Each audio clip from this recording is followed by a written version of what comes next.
Menjelang Lebaran Idul Adha, suasana Pasar Aceh tampak sepi dari pengunjung.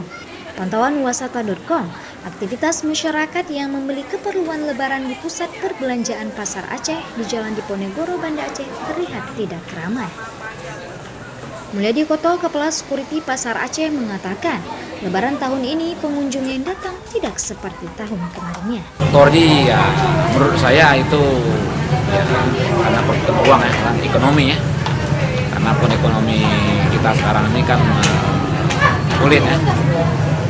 Orang kadang datang ke Pasar Aceh itu hanya